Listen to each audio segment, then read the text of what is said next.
Gua tanya, apa sih kompresor? Cuman ada 2, Chris. Warna silver sama warna orange. Nah, lu mau yang berapa PK? 2 apa 4 PK? Gue tahu. Kompresor angin. Kompresor angin. Mixer digital pertama Pertama kali yang lu pegang. Yang lu buat. Digico. Mahal ya. Iya.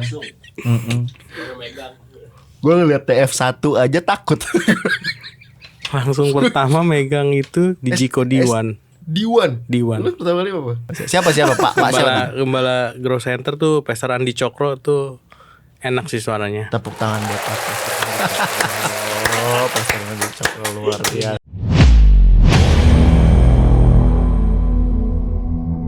Halo, selamat datang di Berani, podcast audio nomor 1 di Indonesia. Dibuat-buat. Selamat datang teman-teman semua.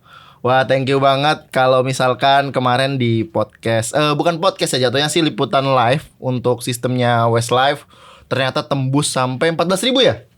Oh, 20.000. Waduh, luar biasa sekali. Tapi kali ini kalau kemarin kita sudah ada di SICC ngobrol bareng orang-orang di belakang layar yang mengurus semua persiapan konser Westlife di Jakarta. Nah, di podcast audio kali ini kita datengin supaya kita tahu kira-kira mereka ini dulunya orang sekolah atau otodidak ya. Langsung aja, Mas Nelson dan Mas Chris.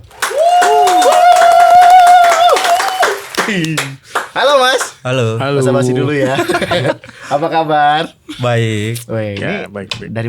Nih abis nggak ada konser lagi berarti kemarin nih. Setelah dari SSC. Ada. Oh, ada, sempat ada. Oh, The Script Ada, ya? Ya, Script. The Script. The Script. 2 luar kota biasa. 3 kali. 2 kota 3 kali. Jakarta 2 kali, Bandung sekali. Wah. Ya. Mas, gua tanya ya satu-satu ya. Iya. Teman-teman ini kan nggak ada yang tahu, Mas. Seperti biasa orang belakang panggung itu nggak pernah dikenal orang. Padahal orang di belakang layar ini yang punya peran besar dalam sebuah konser. Nah, dari Mas Chris dulu. Mas, kalau boleh tahu dulu maksudnya sebelum nyemplung ke dunia audio ini memang basicnya audio apa gimana, Mas? Hobi sih. Hobi dengerin musik, Oke. anak band. Jadi musisi yang tersisi kan akhirnya. Oh, dulu lu anak band? Iya, dulu. Serius lo? Iya. Bandel. Serius? Iya. Anak band? Anak band. Oh, habis itu tapi maksudnya masuk dunia audio ini sekolah atau otodidak? Gua itu memutuskan untuk mulai cinta dengan pekerjaan ini karena om gua tuh dulu punya studio dubbing. Studio dubbing, oke. Yang film-film PT Genta Buana itu di Indosiar tuh. Nah, dia punya studio itu. Terus kok gini-gini aja ya? Berarti itu recording berarti ya? Post pro. Post pro. Gue memutuskan untuk sekolah di sekolahnya Pak David Klein. Tapi itu tahun berapa tuh? David Klein tuh kayaknya 2010 deh. 2010. Oke. 2010 gue sekolah. Nah, gue sekolah gue nggak ngerti apa-apa tuh audio.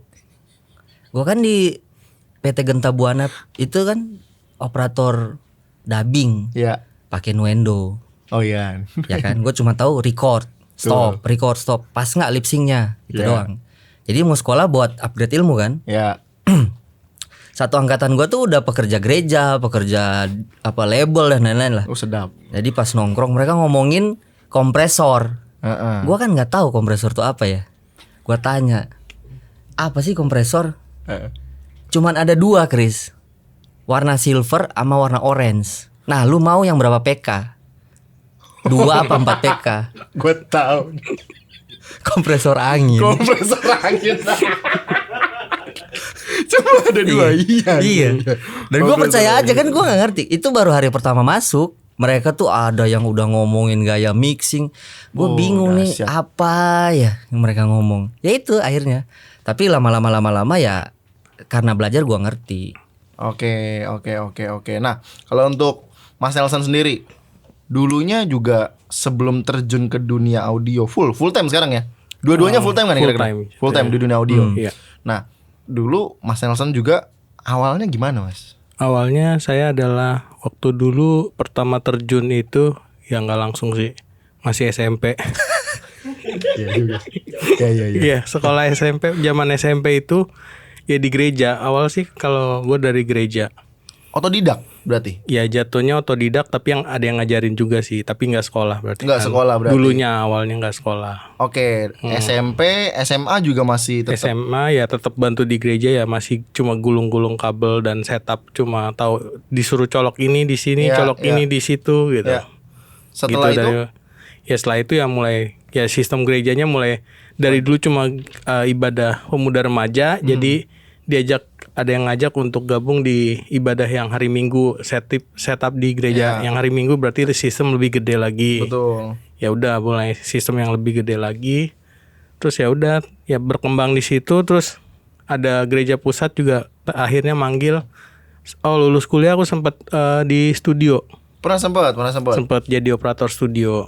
Oke, berarti dari SMP, SMA sampai masuk kuliah itu masih tetap berkecimpung di dunia audio tuh. Iya. Tahap belajar. Betul. Lulus kuliah baru masuk ke studio, nah mulai berkembang belajar studio sambil tetap di gereja juga live. Ya. Setelah itu baru tahun 2007 tahun lalu sih, Oktober 2000 berapa? 7 tahun, 15. 15. Akhirnya mutusin gabung Sumberia. Oh, berarti sebentar. Karena Iya. tahapnya kan kita lihat singkat banget ya. Berarti di waktu pas kapan? Waktu itu sudah sebelum masuk Sumberia, itu berarti sudah tahu sistem besar dong. Sistem besarnya secara sistem gereja aja, karena banyak kan main di gereja. Oke, udah mixing. Maksudnya Di mixing gereja live. mixing live. Udah megang tapi mesin digital. dengan pengetahuan yang terbatas. Udah pegang mixer digital juga. Oh, oke. Mas Kris dulu pernah di gereja juga, Mas?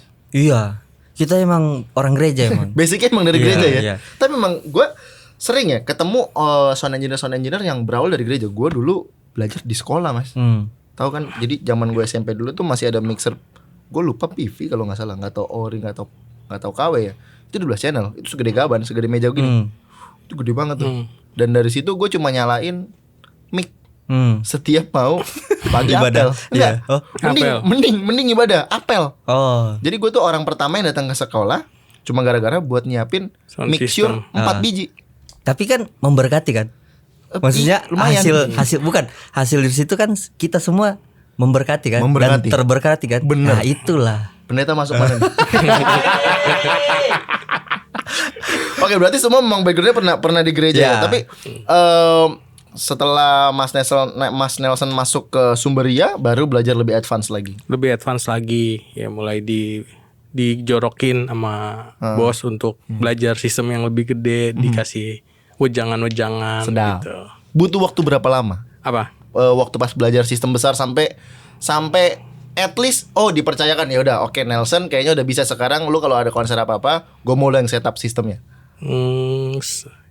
Waktu dari awal masuk mulai dipercayain, akhirnya dilepas untuk analyze dan bikin sistem itu ya sekitar 2 tahun 3 tahun sih. Setelah itu baru mulai yang gedenya ya. Kalau yang kecil-kecilnya sih dari awal juga udah langsung jorokin, dipaksa untuk bisa. Dipaksa untuk bisa. Dipaksa untuk bisa. The power of kepepet. Iya. Pasti sih. Tapi kalau untuk Mas Kris sendiri, Mas, tadi setelah dari sempat masuk sekolah, tapi sekolah beres, maksudnya sampai dapat sertifikat. Oh iya dong. Mau nggak mau? Sebenarnya ini kan tanggung jawab. Ya. Kalau teman-teman gue yang lain itu karena dia profesinya udah di situ, Ya. dia cuman butuh ilmunya. Sampai sekarang pun banyak angkatan muridnya Pak David tuh yang nggak pernah ambil sertifikat. Begitu ya. Nah kalau gue kan emang mau belajar kan, dan pertanggungjawaban sama investor tuh. Jadi harus dapat sertifikatnya, iya. Ini tekanannya berat. Karena kuliah juga udah hancur kan. Karena Jadi, apa? Ya karena kita anak band kan. Oh iya, anak band. Iya. Kuliah berantakan kan, akhirnya bisa-bisain, bisa lah pokoknya. Ya itu modal terakhir deh gitu kan. Jadi sekolah itu udah. Habis itu udah. Setelah dari David Klein langsung kemana pada saat itu?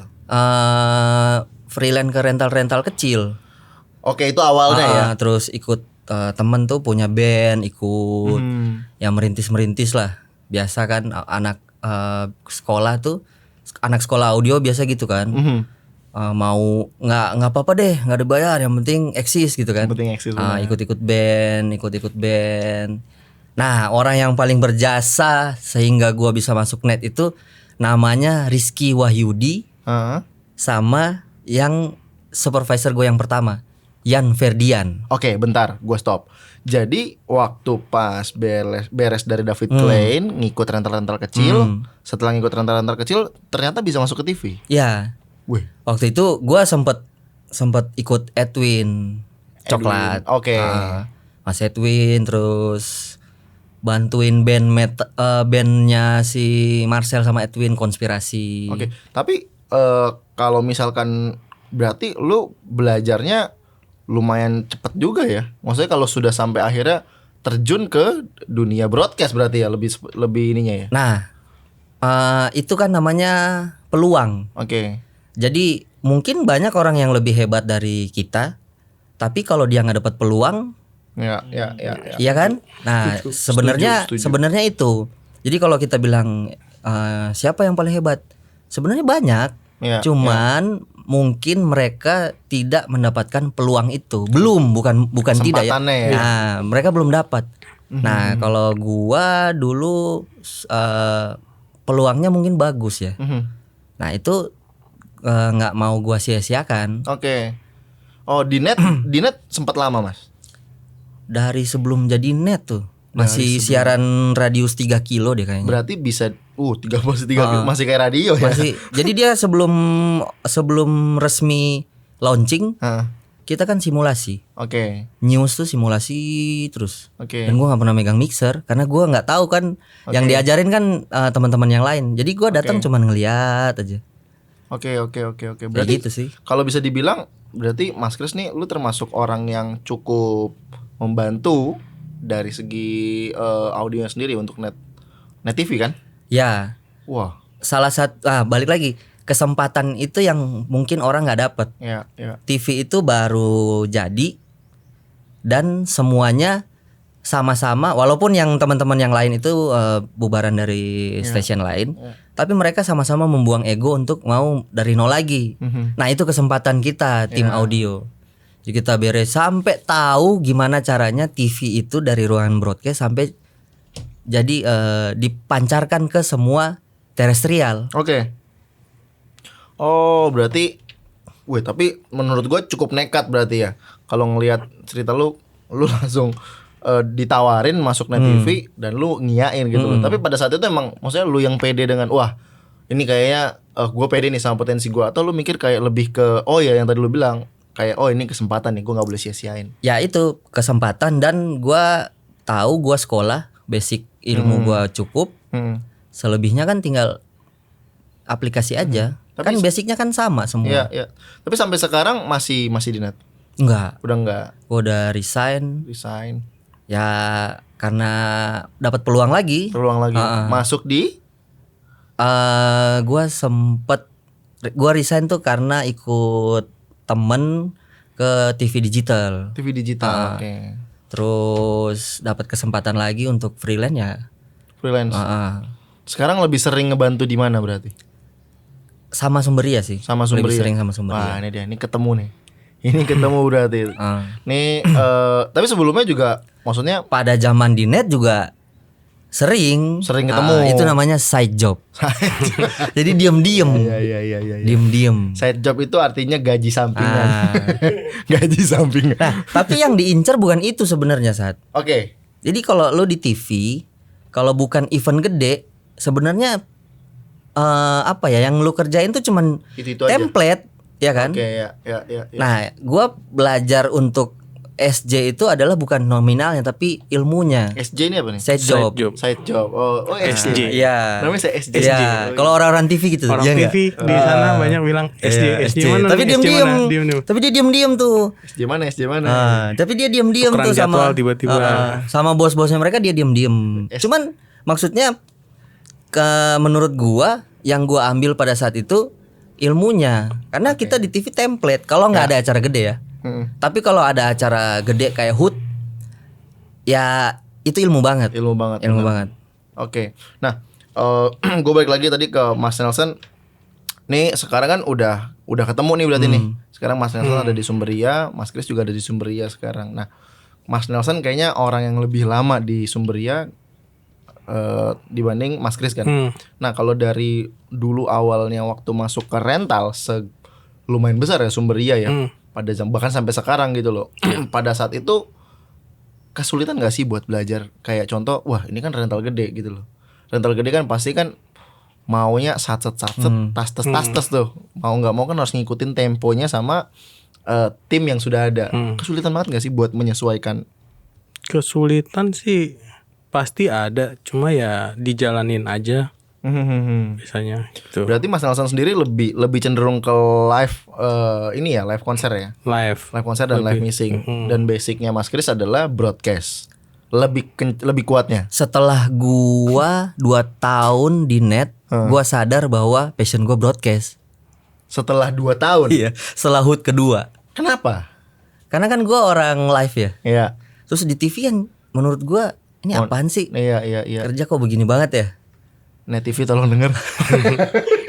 Iya beneran. Ini serius ini. Ini serius nih. Setelah tahun pertama kan launching, baru ulang tahun net 1.0 tuh. Gua lupa deh bintang tamu bule itu siapa. Nah, setelah di situ gua baru sadar, wah, ternyata TV itu lebih hebat. Karena complicated gitu loh. Ya. Ada FOH, ada monitor, ada broadcast. Wah, juga, sistemnya inilah sakit kepala lah. Oke. Nah, lalu berarti sudah lumayan hatam ya kalau untuk sistem perbroadcastan juga. Ya, karena kesempatan itu. Jadi kita itu sama tim di TV itu sebenarnya yang menguasai semua sistem tuh ada namanya technical support. Ya. Itu bagian teknik, terus ada transmisi. Mereka yang merancang blueprint untuk stasiun televisi. Sebenarnya audio itu support, membantu. Tapi yang merancang sistem itu adalah si orang-orang teknikal ini. Nah, Sendiri. karena kita TV baru pada saat itu, ya kita bareng-bareng belajar. Ya. Nah, itulah kesempatan gua. Oke, nah Mas Nelson sama Mas Kris, waktu di perjalanan belajar pro audio, mixer digital apa yang pertama kali lu belajarin? Mas Nelson dulu deh. Mixer digital pertama Kali yang lu pegang, yang lu buat. Digico. Mahal ya. Iya. Gue ngeliat TF1 aja takut. Langsung pertama megang itu Digico D1. D1. Lu pertama kali apa? Gua saat itu masih Kadak. enggak, M7CL itu ada di mana-mana lah. Apa? M7CL Yamaha. Yamaha. Oke. Yang semua fader tuh. Iya. Semua fader. Di sini fader, Di sini fader, fader semua lah. Terus itu masih pakai lakban kan fadernya karena nama kan. Nama bener. Iya. Itu tulis satu. Terus itu T112. Oh iya T112. Yang paling laku pada zaman itu kan. Tapi sangar juga loh kalau misalkan Mas Nelson pertama kali belajar langsung Digico. Iya, karena di gereja waktu itu kebetulan adanya itu. Oh, gerejanya kaya.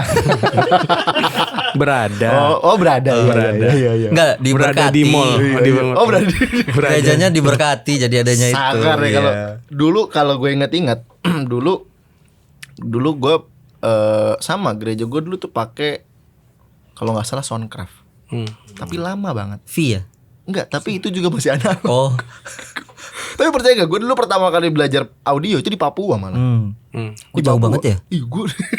Tapi maksudnya ada aja jalannya. Sampai gue pikir pas ke Jakarta, oh kayaknya nggak bakal kepake. Ternyata pengetahuan gue yang cuma secuil kepake. Peluang itu. Itu dia. Masuknya gue mulai di rental kecil. Pada saat itu gue inget banget job pertama gue adalah launching Samsung S9. Itu gue gopek sehari. Nah sekarang gue tanya, pertama kali ngejob di rental dapat bayaran berapa? Paling awal pernah dapat bayaran berapa? Pertama kali ngejob bantuin rental gitu. Bantuin rental. Waktu itu pernah. Karena kan hitungannya kan profesional kan. Profesional kan. Pertama sebelum masuk Sumberia itu pernah di calling sama Sumberia untuk bantu megang monitor Hammersonic. Itu dikasih 1,5. Pada itu tahun kapan? Hammersonic tahun sebelum 2015 2013 kayaknya. Mending nih. Mahal dia ya. Lu berapa Mas? 300.000. Iya. Beda. Ini kan Digico. Ini Benar Digico. sih. Ini Digico. Iya. Rental wedding. Oh iya betul. Tapi Yang angkat kita dari gudang, turunin kita. Ya, tapi bener Mas. Sebetulnya Setup kita. Belum rental. pernah gua kalau rental wedding mah. Ya lu. Ya itu dia. Lu harus coba. Soalnya gini. Nanti gua cariin deh. 300.000. Mau nggak? Oh, udah pernah ditawarin tapi nggak mau. Ya itu Susah dia. ya. Kalau gitu 2,5 deh. Gak itu 300.000, potongannya 100 karena dia yang bawa. Iya. Ada agent fee. Tapi pada saat itu juga sebetulnya itu juga karena event 300.000. Pada kenyataannya gue ikut rental satu rental ini itu gue dibayar 350.000, 300 sampai 350.000. Tetap mahalan lu ya? Tapi dengan catatan adalah sama. Gua bangun. Jadi kalau misalkan dulu gue kan percaya nggak, dulu gue sebelum kepikiran masuk sini, gue dulu side job gue audio, kerjaan utama gue masak. Lu save gitu? Gue orang dapur dulu. Gue orang dapur. Cuma ternyata gue suka banget sama audio. Akhirnya Sama ini dapur juga. Sebenarnya dapur Enggak, audio. sebenarnya Pak Yosua lebih kasihan kayaknya. Iya. Iya kan? Lu kasihan anak ini nih. Masa depannya kayaknya gua angkat deh derajatnya nih. Karena emang waktu itu juga gue pikir, yuk mau nggak? Gue di sama Pak Chandra, yuk mau nggak kerja? Pada saat itu gue mikir udah kayaknya kan kerja di dapur itu kan 12/24 ya, capek banget. Udah 12/24, waktu libur gue cuma gue pakai buat ngejob. Jadi satu hari kalau misalkan gue bisa maksimalin, jadi kalau gue ngebawa loading 2 titik nih, pokoknya mentok-mentok dikasihnya paling gopek gue. Itu ngurus loading barang, setup, tinggal. Nanti gue stay-nya di satu venue. Nanti sampai ngurusin balik. Iya. Ringkesin lagi. Sampai ngurusin listrik kan?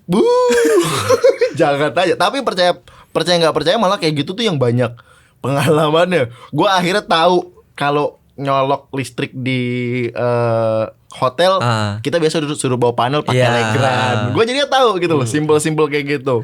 Berarti gini Sat. Justru yang lebih banyak pengalaman rental kecil kan. Nah kalau lu udah di rental gede, itu jobnya udah dibagi-bagi. Jadi nggak usah dipikirin. Udah dikerjain sama kru. Nah ini gimana bagian-bagiannya. nih? Kalau menurut Mas Nelson sendiri, berarti Mas Nelson pertama kali masuk Sumberia itu sudah kerja dengan sistem yang lebih profesional bisa dibilang. Iya, proper. Pada saat itu awal masuk Sumberia job desk-nya apa? Technical support. Sampai sekarang sih masih. Berarti awalnya lebih ke ngurus apa nih? Maintenance barang. Oh, maintenance barang. Oke. Cek kondisi, terus di site ini servis sendiri atau dikirim ke servis dari distributor. Dicek Sampai kondisi. sekarang. Iya, sampai sekarang sih masih gitu juga. Cek kerapihan barang apa segala. Cuma lebih dia sakti sekarang. Iya. Sakti. Westlife kemarin aja dia yang peluang kata Chris. Tapi cuma Mas Chris dan Mas Nelson sekarang ini kan berarti karena kalian berdua nih masternya beda nih. Yang ini broadcast, yang ini live nih. Sebetulnya dari segi sistem ada yang membedakan gak sih antara live dengan broadcast? Dari satu sistem yang sama ya, satu sistem audio yang sama kan biasa keluar 3 tuh. Monitor, lalu ada FOH, lalu ada broadcast sendiri. Nah, kalau menurut lu gimana broadcast dengan Basicnya sih sebenarnya sama. Dari satu source dibagi jadi 3. Betul. FOH, monitor, dan broadcast kan. Nah kalau kita ilangin dulu broadcastnya nih, berarti kan off air. Ya. Cuman ada FOH dan monitor. Monitor betul. Lebih simpel kan. Ya. Karena off air gitu. Orang datang cuman denger langsung kan. Ya. Nah kalau kita tambah ada broadcast, sebenarnya broadcastnya juga nggak repot-repot banget kan, di split juga kan. Ya. Tapi sistem dalam televisi itu yang bikin ribet. Karena kalau di off air itu yang jadi jenderalnya tuh siapa yang di FOH, ya kan? Oke. Dia bisa bilang speakernya kurang ini, ininya kurang ini. Nah, kalau di televisi itu kaptennya itu adalah director. Oke. Jadi audio itu juga harus nurut director. Oh. Nah, jadi kita tuh apa-apa by director. Mau mulai jam berapa schedule-nya by director. Menurut director suara hostnya kurang, kita harus ikutin. Oke. Jadi yang bikin ngejelimet adalah sistem TV itu sendiri. Karena kan kita harus memuaskan penonton di rumah. Ya.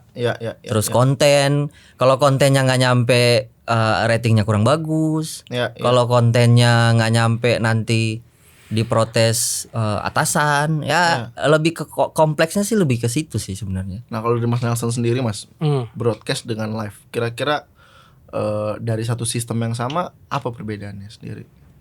Kalau secara sistem, kalau aku lihat sih ngelihat secara nggak sampai tayang ke TV ya, mungkin kayak buat streaming gitu. Point of view sama way of think untuk cara mixingnya sih. Karena correct me if I'm wrong ya itu. Iya. Sama-sama belajar kan di sini. Nggak masalah. Dari gain structure aja FOH monitor broadcast tuh udah beda. Yang di achieve. Kalau secara FOH loudness udah speaker seberapa kenceng. Iya. Bukan loudness, SPL di speaker berapa kenceng. Sedangkan kalau kayak broadcast itu udah loudness untuk ke streaming itu platform. Secara monitor loudness SPL di ear atau di wedges-nya. Jadi secara gain aja di 3 sistem itu tuh udah berbeda banget, jelas-jelas beda pendekatannya. Ya itu juga TV juga ada standar loudness sendiri. Ya TV terus ada, streaming ada standar loudness sendiri. Platform loudness aja udah beda-beda. TV itu punya, maksudnya sebelum contoh sebuah konser ditayangkan, ada nggak sih kalau misalkan mau masuk ke TV nih ada batas dB maksimal berapa sih? Loudness meter. Bukan dB, loudness. Oh malah namanya loudness loudness unit. LUFS. FS. Oke. Loudness unit. 12. Enggak. TV beda. Sebenarnya ya kalau sebenarnya di dunia itu ada patokannya. Cuman kan akhirnya kan tiap-tiap TV punya SOP rahasia masing-masing sendiri-sendiri kan. Nah, kalau gua sendiri mengalami itu di net itu minus 18. Minus 18. 18 Minus 18 kalau di live itu sama nggak bisa dipakai satuan itu. SPL dan LUFS beda. Oke, enggak, maksud gua kalau misalkan dikonversikan si minus 18 itu ke live gitu bisa nggak bisa dikonversi. Nggak bisa. Jatuhnya berapa dB gitu? Kalau mau ya tergantung speaker lagi. Karena sekarang kayak contohnya nih kalau gue di gereja sekarang adalah ada live streaming juga kan. Gue pasang meter nih, hasil mix gue tuh berapa LUFS. Itu kalau di speaker gereja udah kenceng banget, LUFS loudness di loud meter itu masih minus 24. Itu udah kenceng banget tuh. Udah kenceng banget. Karena loudness meter itu bukanlah kekencengan. Gak bisa di SPL kan pressure kan. Iya. Pressure bunyi kena udara masuk ke telinga. Pressure kan sound pressure level. Kalau loudness itu seberapa lu bisa tahan levelnya dalam durasi tayang 1 jam. Trennya itu harus minus 18 dari opening sampai acara itu selesai. Harus stabil segitu ya. Karena kenapa? Karena penonton di rumah nggak bisa dari full band ketemu mikrofon ngomong terus dia harus begitu ketemu mikrofon ngomong dia harus ambil remote, dia harus gedein. Nggak bisa. Iya juga dia langsung pindah channel TV lain. Wah, ini kecil nih. Ini gitu. teknis yang kita nggak tahu guys. Ternyata bener juga ya. Makanya beda banget itu. Nggak bisa disamain. Treatmentnya beda banget mixing live sama untuk keperluan broadcast. Oh oke. Nah, Mas Kris, Mas Nelson, seperti kita tahu kan Mas Kris ini kan lebih banyak di broadcast. Nah tadi kita sempat ngebahas SPL dengan apa tadi? LUFS. LUFS itu maksudnya gini. Gua pikir kalau di broadcast itu juga namanya SPL loh. Enggak, SPL itu kan hasil yang keluar dari sound pressure level. Speaker kan? Oke. Speaker kena udara dihantar itu fisika banget tuh. Ya kan sampai ke gendang telinga bergetar. Itu sound pressure. Kalau misalkan yang LUFS itu target loudness. Target loudness itu berapa LUFS? Oke. Gitu. Jadi TV itu dari durasi show 1 jam, dalam 1 jam itu suaranya harus sama, nggak boleh under, nggak boleh over. Itulah tugas mixing engineer untuk menjaga target loudness. Misalnya dari perform band, target loudness untuk mendapatkan target loudness sesuai dengan standar TV itu tersebut, gampang dong kalau band. Kan Oke. kenceng kan. Kalau over ya tinggal diturunin, kalau under ya tinggal dinaikin. Nah, begitu masuk host pakai clip on. Untuk mengejar target loudness sekencang itu gimana caranya? Nah, Paling fadernya cari yang semeter setengah gitu. iya. Jadi itulah susahnya orang broadcast. Seninya orang broadcast di Dia situ. harus target. Jadi kasarnya sebenarnya dinamika juga nggak ada. Ya. Iya, karena Nggak rata ada. semua sih. Kalau misalnya openingnya lagu slow string duluan, Loudness-nya harus segitu juga. pasti si director audio under. Oke, gini. LUFS itu ada alatnya nggak sih? Itu parameter. Oke, sekarang kan kita lihat banyak banget gereja yang melakukan live streaming. Ya. Ini berarti sering terjadi di mana ketika praise Ya. suaranya kencang, Ya. masuk Khotbah. ke khotbah suaranya pelan. Ya. Ya. Berarti ngakalinnya harus pakai si LUFS itu dong sebetulnya. Bukan Bukan ngakalin, Bukan maksudnya ngakalin, ngeceknya. ngeceknya Mantaunya harus harus pakai. ada loudness meter. Iya. Tapi itu balik lagi jadinya nanti kebiasaan. Tapi awalnya sih kalau pengalaman gue ya, based on pengalaman di gereja, awal-awal pas hybrid onsite sama online, itu gue akan bawa untuk monitoring Oke. software, untuk monitoring, untuk ngecek loudness saat lagi PPW sama terus pas masuk khotbah gitu. Wah, ini dia nih. Soalnya sekarang kan ya semua orang semua gereja memaksakan diri untuk bisa Online. belajar Iya. broadcast. Iya. Tapi itu broadcast nggak sih sebetulnya? Iyalah. Iya, Sudah udah bisa dibilang broadcast. Iya, Kan untuk broadcast stream, itu, broadcast di itu broadcast, kan di broadcast itu kan bahasanya menyebarkan kan? disebarkan. Kalau pelaku broadcasting. Oke, karena maksud gua barangkali ada pengetahuan yang lebih benar ya. Karena zaman sekarang orang bilang dari sini aja terus kita nge-live gitu aja atau enggak nggak usah nge-live deh, atau enggak live streaming di YouTube deh. Itu Iya. namanya udah broadcast. Itu udah Iya, broadcast. betul. Bener. Berarti benar ya? Iya, Bener, bener. itu Radio broadcast. juga kan broadcast. Oh, Cuma apakah oke, sudah oke. membroadcast dengan benar audionya atau belum, itu yang masalahnya kan Oh, sekarang lebih di situ. teknis ya. Iya, lebih ke Lebih teknis. teknis. Karena kalau the real broadcast tuh ngejelimetnya bener-bener. Buduh. Wah. Tadi seperti yang tadi kita udah bahas tuh. Iya. Jalur-jalurnya. jalur. Dan sebenarnya bukan urusan kita gitu. Itu ada namanya technical support. Oke, bentar. Sebetulnya karena sekarang siapapun, everyone bisa melakukan live streaming. Bisa. Iya. Menurut lu TV gimana? Wah, itu berat tuh. Sekarang Apalagi udah ada TV analog udah nggak ada ya. TV Bener. digital. Karena gini, sekarang kalau gue tanya, lu lebih tertarik nonton Netflix atau nonton TV? Nonton siaran TV? Program sih susah. Gue jujur aja Iya. ya. Gue di rumah kalau nyalain TV, cuma buat temenin gue nonton YouTube. Gue jujur aja. Karena memang, ya gue nggak tahu sih, masanya emang beda sih. Satu, banyak yang nggak bisa kan disensor. Terus lu mau bikin acara apa kalau That's why- banyak yang nggak bisa? That's why Nggak kenapa- bisa kita omongin. Apa yang mau lu jual? Pada ke digital platform semua. Iya. At the Gue end. makanya lebih suka nonton si Vincent Desa apa namanya? Vindes. Iya. Bukan si Vindes yang ininya Tonight Show. Gue Tonight lebih Show. suka yang premier kan. Iya, karena kan nggak ada Lepas. batasan. Ngomong anjing mah anjing. iya. Ngomong binatang mau binatang, ngomong Tapi- apa mau ngomong aja. Tapi biaya produksinya sama. Nah, Cuman yang ke TV-nya mungkin susah gitu kan dapat untungnya. Terus ke premiernya kalau viewersnya banyak juga nggak nutup karena kan broadcast dengan treatment broadcast. tapi masa modal ngebuatnya sama kalau misalkan untuk setnya sama, Productionnya sama. harga hostnya ya kan sama kan? Iya juga sih. Sama kan? Cuma maksud gua operasional kan ini kan iya juga sih. Iya. Terus kalau di YouTube lo nggak boleh mau jual ke siapa? Paling AdSense kan? Iya.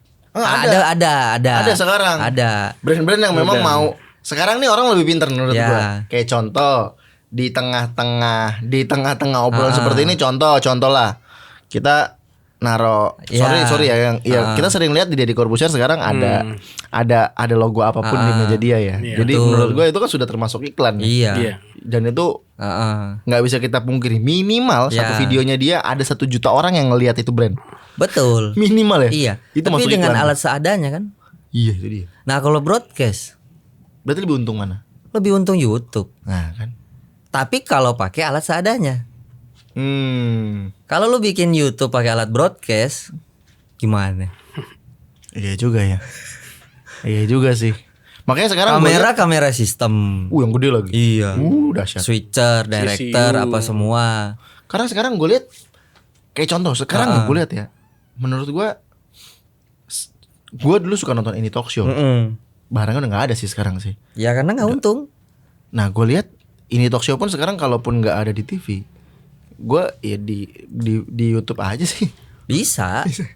Terus gue lihat banyak talk show yang dibuat oleh perorangan. Bener. Jadi kan lebih wah variatif nih gue Iya. bilang lebih enak. Dan nggak ada batasan kan masalah konten kan. Kalau ini talk show itu kan brand. Ya, Ini talk show, Tonight Show itu kan brand kan. Ya. Mau nggak si yang punya brand itu bikin di YouTube gitu dengan konsep seadanya? Mau nggak gitu kan? Oke. Gitu aja sih. Dan kenapa dia nggak lanjut ya? Mungkin karena nggak untung kali. Tapi gue pernah ngeliat ya, kayak contoh kan YouTube ini kan punya batas minimal di mana dia AdSense-nya baru bisa dapat. Maksudnya baru bisa dapat duit gitu kan. Ada menit berapa baru. Gue pernah lihat Steve Harvey itu video-video YouTube itu cuma 5 menit, 3 menit. Yang mana itu nggak dapat ya harusnya. 5 menit nggak dapat? 5 menit dapat? Oh iya? Bukan 10 sampai 15 ya? Oh, tetap dapat. Tapi gue lihat pendek-pendek lebih ke ngasih highlight. Iya. Jadi highlight yang ditaruh abis itu ya udah gitu kentang gitu aja gue lagi nonton asik-asik putus. Jadi ya kalau memang berbeda sih ya, memang berbeda. Kadang-kadang orang luar tuh benar-benar masukin di YouTube mungkin bukan karena uangnya mungkin. Tapi ada banyak juga yang memang kayaknya gara-gara dari YouTube juga gitu loh. Cuman income terbanyak harusnya TV. Income terbanyak. Harusnya karena ya yang nonton yang masukin uangnya tuh kan bener-bener langsung dari si pengiklan. Prime time. Ya prime time. Ya jadi prime time terus rating. Ya, Banyak banget itu untungnya. Tapi Cuman kan begitu ada digital YouTube pengiklan juga wah budgetnya harus dibagi-bagi. Iya juga ya. Iya. Dan zaman Nah sekarang itu sebenarnya yang lebih paham anak-anak produksi TV anak lah. produksi ya. Tapi ya kalau gua cuman mendengar secuil, oh kenapa programnya nggak untung gitu-gitu sih sebenarnya. Oke, berarti kembali lagi kepada si meter-meter tadi ya. Meter tadi. Berarti memang mungkin kedepannya perlu banget diperhatiin, ini bisa jadi maksudnya untuk gereja-gereja yang tetap akan melakukan Live streaming yang ibadah. susah tuh gini kok. Dia mau ibadah ada hybrid ya. FOH jadi satu sama broadcast. Waduh, ya kan? Top. Begitu musik dia gampang tuh, target audiensnya gampang. Tapi begitu pendetanya ngomong, itu dia. Kan drop tuh. Tapi secara Di pressure level udah kenceng. Cuman di YouTube nyender. Nah ini dia ya. Jadi buat para gereja-gereja ya, tolong kalau dikasih tahu jam batu ya. Maksudnya kalau memangnya butuh 2 mixer, ya memang kebutuhannya memang sudah sampai situ. Tapi kalau memangnya belum bisa untuk menambah mixer, ya terima apa adanya gitu loh di YouTube-nya. Karena maksud gua ya banyak lah ketemu kita kasih saran kenapa harus dipisah antara mixer ya, utamanya dengan broadcastnya. Karena emang kebutuhannya beda. Kebutuhannya beda. Point of view-nya pun, way of think-nya, cara mixingnya pun beda. Itu dia. Ini FOH, tapi monitor, broadcast. untuk mendapatkan trik itu sebenarnya ada. apa pakainya? Ya turunin master, naikin fader. Master yang ke speaker, fader khotbahnya naikin, kiriman ke streamingnya naikin. Iya. Atau matrix yang ke kiriman on airnya naikin, PA-nya itu turunin. Nah itu dia. Cuman kan jadi Ya nggak apa-apa sih kalau ngomong Nge-trick tapi itu. trik. Itu namanya ngakalin. Ya. Ngakalin. Jadi, the power of ngakalin. The power of ngakalin. Kalau menurut gua kalau gereja kecil It's okay lah. ya nggak apa-apa lah, tapi kalau udah mulai gede ya Kalau punya duit mah ya jangan ngirim, masa buat Tuhan hitung-hitungannya kan ya enggak? dan sebenarnya kan akhirnya kalau zaman dulu kita nge-record ya. Ya. Nge-record kan pas khotbah nge-record kan Iya. buat inilah Dibagi-bagi lah ke jemaat yang nggak Nah, datang. kalau udah di YouTube kan sebenarnya tinggal banknya kan udah di YouTube kan. Kalau nggak mau orang lihat ya tinggal di lock aja. Lagian juga nggak usah live streaming lah, tapping aja lah. Tapping record multitrack kan. Masak dulu baru naikin. Iya. Naikinnya Premiere ntar. Iya gitu aja. Repot amat. Ya nggak gereja. Ya nggak gereja. Oke, nah gue punya pertanyaan. Jadi ada nggak artis yang lu suka banget mixing? Maksudnya suka ini karena memang dia karena memang orangnya sendiri tahu cara teknik miking. Ada nggak sih artis yang mungkin dari lu deh yang lu suka buat mixing? Kalau biasa sih penyanyi-penyanyi yang udah berpengalaman sih. Kalau yang baru-baru mungkin powernya juga lemah. Tapi maksudnya berpengalamannya siapa nih? Ya, Yang lu pernah coba buat mixingin? Kalau dulu tuh gua nggak mixing, tapi gue denger dia nyanyi tuh. Jessie J tuh kalau internasional ya. Itu keren sih. Itu nggak ada obat tuh. Sangar ya. Gua nggak mixing tapi ya.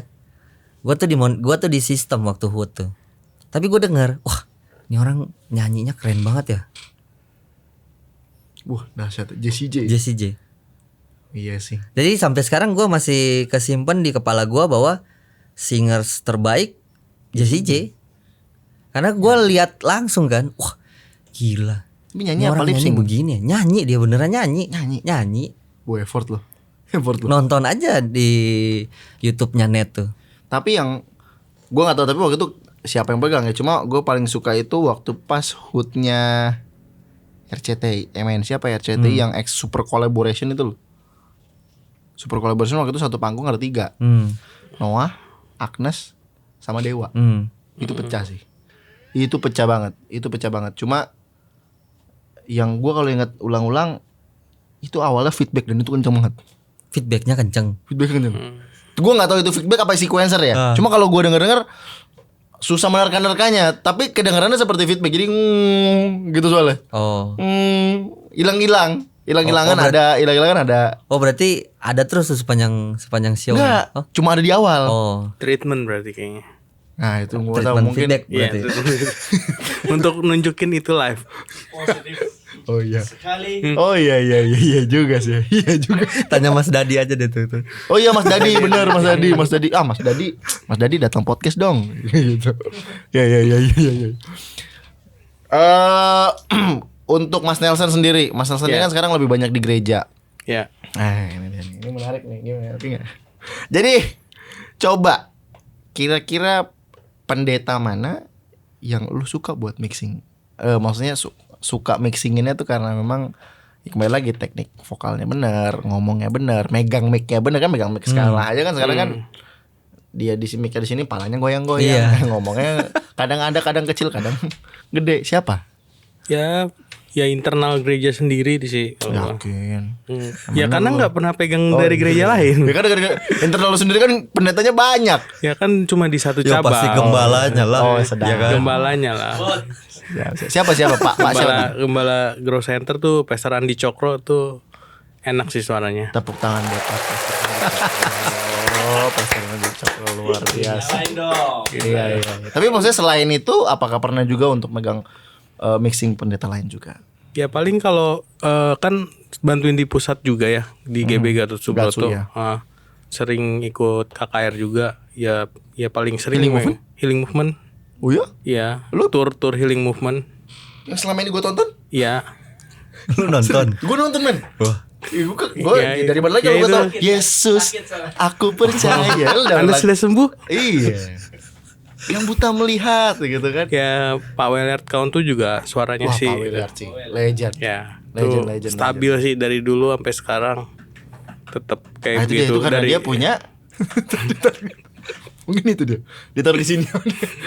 Jadi sama terus. Tapi selain Pak Willard, nggak pernah pegang Pak Gilbert. Pak Gilbert nggak pernah pegang. Tunggu jadwal berarti kok dari Pak Gilbert. Tapi jangan salah, setahu gue kalau nggak salah di gerejanya Pak Gilbert itu, maksud gue kenal beberapa pemain musiknya ya. Dengar-dengar di sana sound engineer malah bule loh. Oh ya, Setahu gue ya. Jadi gue sering ngobrol-ngobrol lah sama. Jadi sound engineer Gio ya namanya ya. Gue nggak tahu ya. Iya kali. Yang Noah ya. Oh iya. Oh iya. Ya dia bule. Dia bule memang. Iya, emang ya bule. Oh. Tapi maksudnya tinggal di Indonesia. Iya. Jadi emang katanya dia incar di sana. Masuk gue juga niat banget kalau misalkan sampai sebegitunya. Maksudnya niat banget kalau dari luar ke sini gitu Iya, kan. kalau dari luar ke sini kan bayar tahu sendiri dolar-dolaran. Jatuh lagi nyung serem.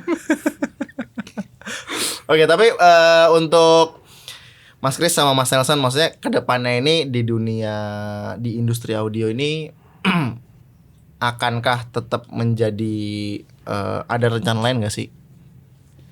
Ada rencana lain selain menjadi gue tetap standby jadi audio engineer aja sampai mati? Atau mau memang punya kayaknya gue masih punya mimpi, gue pengen bisa megang artis, atau mungkin gue pengen deh bisa tour sampai, kalau kita lihat sistem-sistem di luar negeri tuh sangar-sangar loh, gede banget. Gue pikir DWP tuh udah paling gede, ternyata kalau kita lihat Coachella gitu, saat itu delaynya sampai berapa biji tuh. Delaynya aja linernya loh. Dan banyak banget. Punya gak sih maksudnya tujuan-tujuan ke depan seperti itu? Kalau gue tuh lebih suka dengan membangun sistem. Kalau datang sama, ini bukan mengecilkan teman-teman yang ikut band ya. Mereka juga punya skill sendiri gitu. Tapi gue lebih tertantang ketika membuat suatu show. Mulai dari nol, terus sistemnya gimana. Apalagi kalau sekarang gue tuh ternyata lebih suka kalau TV show. Jadi ada off air, ada pingpong show nggak suka. Jadi ada off air, ada juga broadcastnya. Itu menurut gua salah satu sistem yang mungkin nggak banyak orang yang bisa bikin. Iya juga sih. Karena itu kesempatan gua belajar di broadcast sekian tahun. Jadi gua tahu. Ternyata kalau TV show tuh begini nih. Sekalipun bikin streaming konser musik, tapi dengan treatment TV show. Gitu. Jadi gue bisa menjamin kualitas audionya sama kayak TV show. Menjamin? Iya. Boy. Siapa aja yang denger nih kira-kira nih? Teman-teman ada yang tertarik mungkin? Ya, nanti masalah harga nego sendiri lah. Gue nggak tahu lah, tapi gue udah minta 10%. Karena broadcast itu yang paling complicated sih. Iya. Kalau off air kan konser gitu, ya balik lagi bukan merendahkan teman-teman di off air. Jadi apa yang lu dengar, apa yang lu dengar sama. Tapi kalau broadcast itu kan, lu mixing di broadcast, yang lu dengar belum tentu sama yang on air. Punya tantangan tersendiri. Iya. Terus yang QC-nya siapa? Iya. Nah QC itu orang video and the gang, bukan orang audio. Terus nanti on air, terus yang denger pakai alat apa? Iya kan? Kalau lu nonton konser kan speakernya ya itu. Kalau misalnya gua sama Koko Nelson bilang speakernya kurang bright, terus gua bilang enggak, ini cukup kan selera. Speakernya sama tapi kalau broadcast kan enggak. Gua dengar pakai headphone ini sama dengar pakai headphone yang lain beda. Pakai HP beda. Iya. Terus dengar di TV, mungkin dia pakai mini jack kali ke nearfield gitu kan. Dan nearfieldnya beda. Nah gimana caranya bisa sama? Nggak sama sekali. Karakternya sama gitu, colornya sama. Gimana caranya? Ya itu. Itu makanya gue lebih suka dengan, mungkin karena kelamaan di broadcast kali ya. Jadi gaya gue tuh lebih suka megang show daripada daripada megang datang sama band gitu. Gue lebih suka ngebangun show itu dari nol. Contohnya kalau Hoodnet itu lighting desainernya dari luar. yang bikin stage juga. Yang orang Indonesia dan asli ngedesain audio itu orang gua sama Dika, ada namanya Andika Prabowo. Itu yang ngedesain. Oh, wow. Jadi jadi kita waktu itu nyewa rental tuh cuman kasih list alat nih. Gua mau pakai ini aja. Mereka kaget. Hah, banyak banget. Udah lu bawa aja. Nah, di situ gua belajar dari Sumberia dulu kan. Nge-patch gimana. Nah, jadi mereka datang taruh di sini. Kita nyolok sendiri tuh. Ada Andika Prabowo, ada Indra Kusuma, ada gua, terus yang ngebikin sistem untuk playback itu Rizky Wahyudi.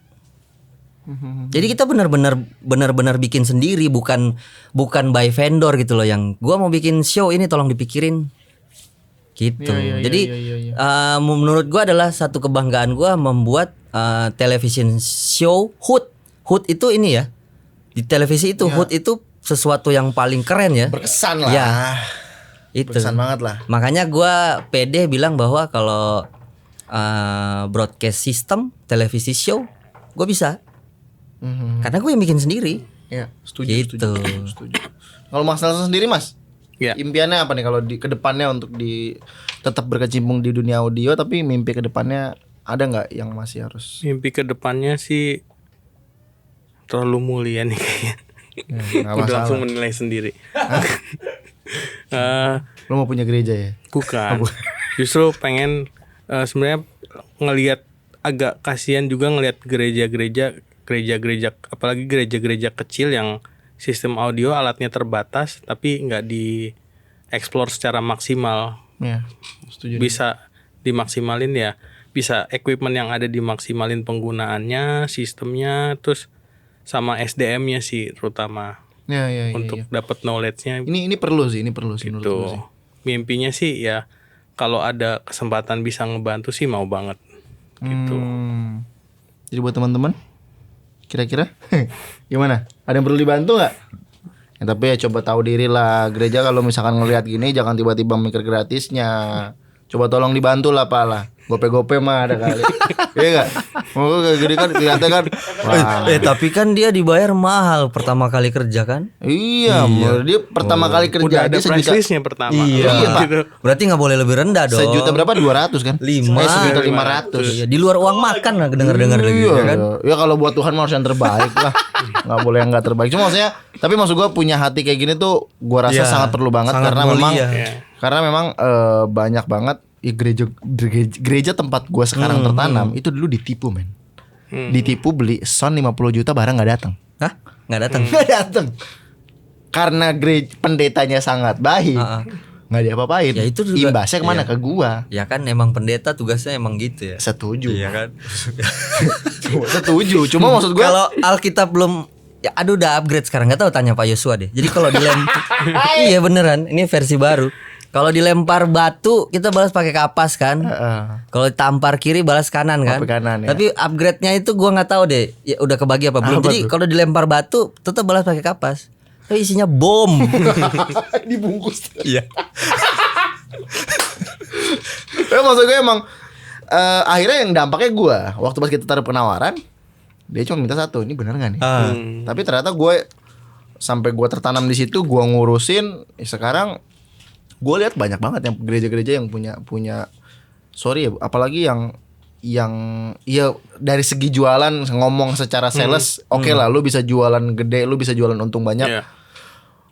Tapi barangnya nggak sesuai dengan spek. Cuma at least maksud gue siapapun yang memang menawarkan sesuatu untuk gereja atau buat tempat ibadah pastinya maksud gue kalau lu mau untung besar nggak apa-apa, tapi excellent service. Iya. Betul. Setuju. Jadi maksud gue nggak masalah ya. Yang namanya setiap orang kita kalau jualan barang mahal tapi kitanya bisa servis si user, si user juga ya lah gitu aja gitu loh. Apalagi kan kalau sekelas GB kan duitnya banyak ya nggak banyak. Ya nggak nih Kamar Yadi, bisa lah. Kan bukan dia tuh. Iya. Gitu. Kan maksud gue memang ya perlu lah hati-hati kayak gini. Gue juga beberapa kali juga karena gue dari Nabi Re, jadi dari Yayasan Pesat ada beberapa gereja yang memang suka nanya memang nggak beli sih. Cuma maksud gue mereka nanya, kita saranin. Kadang gue sampai kadang gue sempet mikir kayak ngapain sih gue repot-repot ngajarin. Cuma maksud gue memang ya memang mereka perlu. Nggak ada orang sana yang memang punya apa ya, gue emang orangnya gampang mulut aja sih kalau ngomong sih.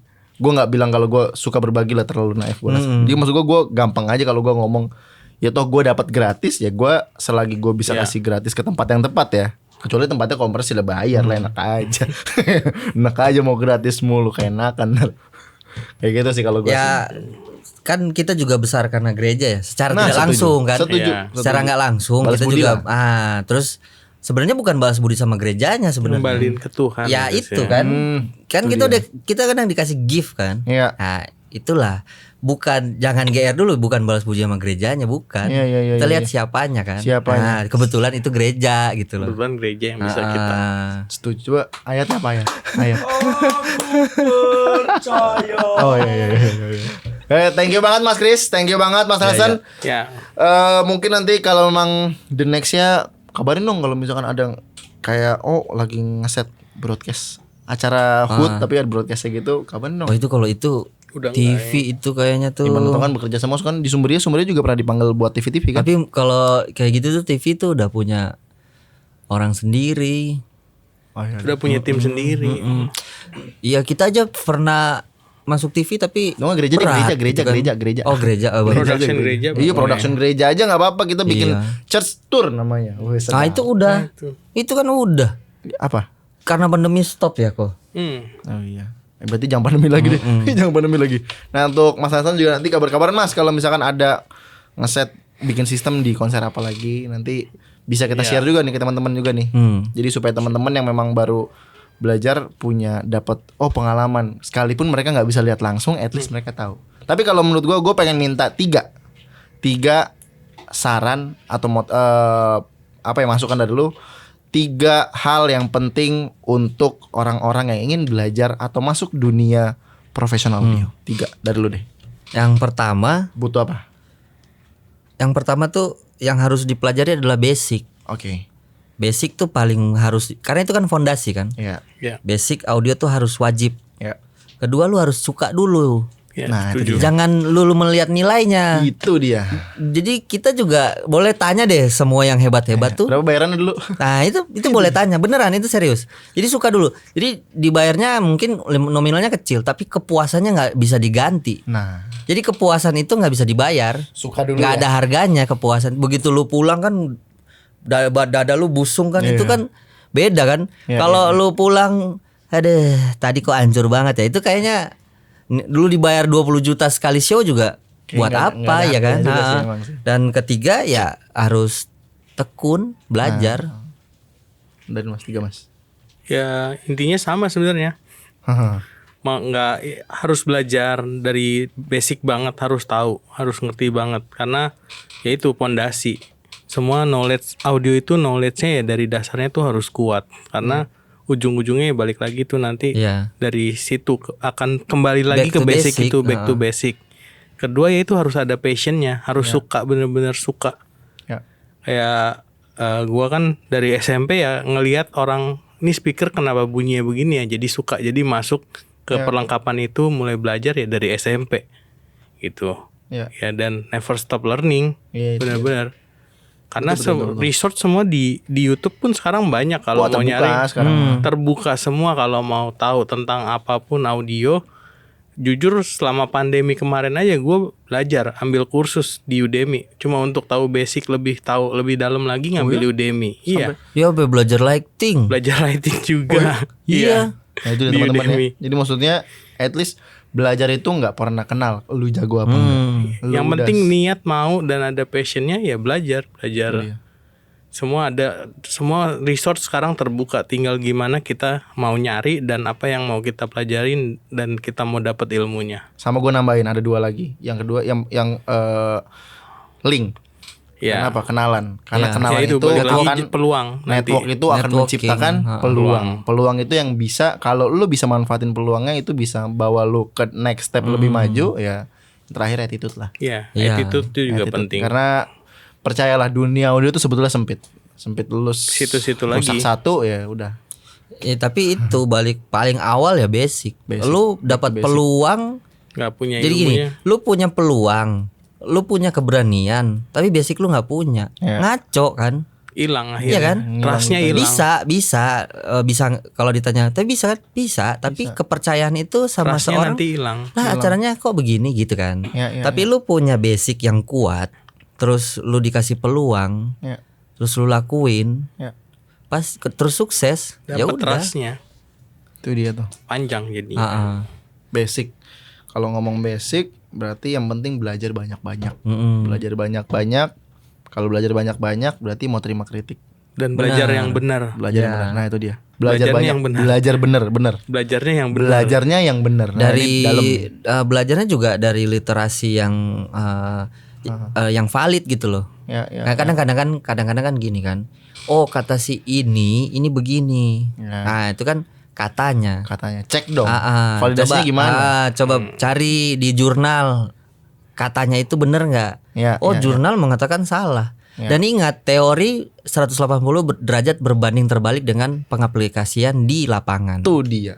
Makanya kenapa banyak sound engineer itu dia terlahir otodidak tapi jago. Sebetulnya lapangan tuh banyak mengajarkan sesuatu. bener. Banyak mengajarkan banyak hal. Ya. Ketika praktek. Akhirnya dia nggak punya knowledge. Ya. Karena kenapa? Karena dia otodidak. Ya. Kita harus akui bahwa dia hebat. Ya. Tapi knowledge-nya kurang karena dia tidak bisa menjabarkan. Itu dia. Setuju. Ketika Harus seimbang. ketika lu punya lu sekolah gitu kan, terus lu praktek, lu punya knowledge, lu punya skill, rata gitu. Jadi walaupun mungkin udah cemplung lama di otodidak, udah hebat, ya harus diimbangi karena banyak teman-teman kita juga akhirnya sekolah kan. Ya. Karena mau mendapatkan knowledge itu. Basic knowledge-nya ya. lagi. Akhirnya kan kita juga harus memberikan knowledge kepada klien kan. Iya, iya, iya. Kenapa ini begini? Kalau knowledge-nya nggak ada, Akhirnya dia mau ngomong bener, tapi apa ya? Dia nggak bisa menjabarkan itu. Tapi dia mau ngomong cuman, gua mau menjabarkannya gimana ya? Menjabarkan secara yang benar. Orang awam bisa mengerti. Nah, itu dia. Secara awam tapi ngerti. Setuju. Gitu sih. Setuju. Ya Mas Chris, Mas Nelson, thank you banget udah datang ke podcast Berani. Udah thank you banget juga udah mau sharing-sharing. The nextnya ya boleh lah datang ngobrol-ngobrol. Boleh lagi. dong. Boleh. Nanti mumpung ada kesempatan. Untuk teman-teman di rumah juga jangan lupa untuk subscribe, share, dan komen. Bagi teman-teman yang punya masukan atau mungkin kenalan siapa lagi, sound engineer atau mungkin orang belakang panggung lainnya yang ya dirasa oh perlu nih Mas kayaknya sama ini. Tapi kalau bisa kenalin juga supaya karena kita juga nggak begitu kenal semuanya gitu loh. Susah kadang-kadang ngakses, apalagi kan sekarang sound engineer kan udah mulai sibuk kan. Udah mulai susah banget. Gue juga agak kayak nyesel banget gitu. Harusnya mulainya waktu pas pandemi lagi free-nya kita ajak ngobrol gitu. Oke, jadi teman-teman semuanya juga Mas Nelson kalau misalkan dan Mas Chris juga kalau misalkan Berani ini bikin satu segmen entah itu mau onsite maupun kita tapi enak onsite sih ya kayaknya ya di tempat langsung ketemu dengan audiens kita sharing, bahasanya sharing aja karena kalau belajar itu seakan-akan guru tapi padahal maksudnya kita kan juga masih perlu belajar. Jadi sharing sesama teman gereja atau maupun di luar gereja, kalau mereka ada problem apa kita kasih saran, mau nggak sih kita buka forum kayak gitu, Mau dong. sharing gitu. Seru tuh kayaknya. Gitu ya. Asik. Buat teman-teman kalau memang mau ya coba boleh komen di bawah. Kita lihat responnya seperti apa. Barangkali memang bisa diadakan. Ya nanti untuk teknisnya seperti apa ya tinggal tunggu waktu mainnya aja. Mau ya kurang lebih ya? Mau. Oke. Gitu. Oke buat teman-teman semua, tetap semangat terus dan kreatif terus bersama Pro Media, your trusted pro audio partner. Peace.